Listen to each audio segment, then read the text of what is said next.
సంక్రాంతి బరిలో స్టార్ హీరోలతో పోటీ పడుతూ టాక్ ఆఫ్ ద ఇండస్ట్రీగా నిలవడమే కాక ఆడియన్స్ అందరి దృష్టిని ఆకర్షించిన సినిమా హనుమాన్.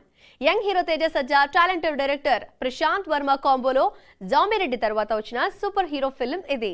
బడ్జెట్ పరంగా చిన్న సినిమానే అయినా కంటెంట్ వైజ్ గా చాలా హెవీగా కనిపిస్తూ ప్రోమోస్, సాంగ్స్ తో పాజిటివ్ వైబ్స్ తెచ్చుకుంది.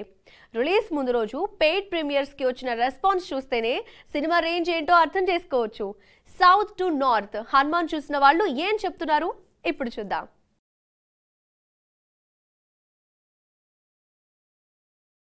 మైకేల్ అలియాస్ వినయ్ రాయ్ కి చిన్నప్పటి నుంచి సూపర్ హీరో అవ్వాలని బలమైన కోరిక. అందుకు అడ్డొస్తున్నారని చిన్నతనంలోనే తల్లిదండ్రులను కూడా చంపేస్తాడు. తర్వాత సూపర్ హీరో అవడానికి రకరకాల ప్రయోగాలు చేస్తుంటాడు. కానీ అతని ప్రయత్నాలన్నీ ఫెయిల్ అవుతుంటాయి. అంజనాద్రి అనే ఊరిలో హనుమంతుడు అలియాస్ తేజ సజ్జా, అతని అక్క అంజమ్మ అలియాస్ వరలక్ష్మి శరత్ కుమార్తో కలిసుంటాడు.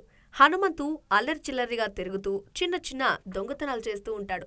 హనుమంతు చిన్నప్పటి స్నేహితులు మీనాక్షి అలియాస్ అమృతాయర్ డాక్టర్ చదువు పూర్తి చేసుకుని ఊరికొస్తుంది. ఆమంటే హనుమంతుకి పిచ్చి ప్రేమ. అంజనాద్రి గ్రామం పాలెగాడు గజపతి అలియాస్ దీపక్ శెట్టి అకృత్యాల మధ్య నలిగిపోతూ ఉంటుంది. తనని ఎదిరించిన వాళ్ళని కుస్తీ పోటీల్లో మట్టు పెడుతూ ఉంటాడు. ఓసారి మీనాక్షి గజపతికి ఎదురు తిరగడంతో తన బందిపోటు ముఠాతో ఆమెపై అటాక్ చేస్తాడు. ఆ దాడి నుంచి మీనాక్షిని సేవ్ చేసే ప్రయత్నంలో హనుమంతు తీవ్రంగా గాయపడతాడు. అతన్ని బందిపోటు ముఠా నీళ్లలో పడేయగా ఆంజనేయస్వామి రక్తబిందువుతో రూపొందించిన రుధిరమణి హనుమంతుకి దొరుకుతుంది. అక్కడి నుంచి హనుమంతుకి ఆంజనేయుడి శక్తులొస్తాయి. ఆ సూపర్ పవర్స్ తో హనుమాన్ గా మారిన హనుమంతు చేసిన సాహసాలేంటి? ఆ రుధిరమణిని దక్కించుకోవడానికి మైఖేల్ ఏం చేశాడు? హనుమంతు అంజనాద్రికి ఉన్న ముప్పుని ఎలా తొలగించాడు? ఈ ప్రాసెస్ లో హనుమంతుకి విభీషణుడు అలియాస్ సముద్రఖని ఎలాంటి సాయం అందించాడనేది అసలు స్టోరీ.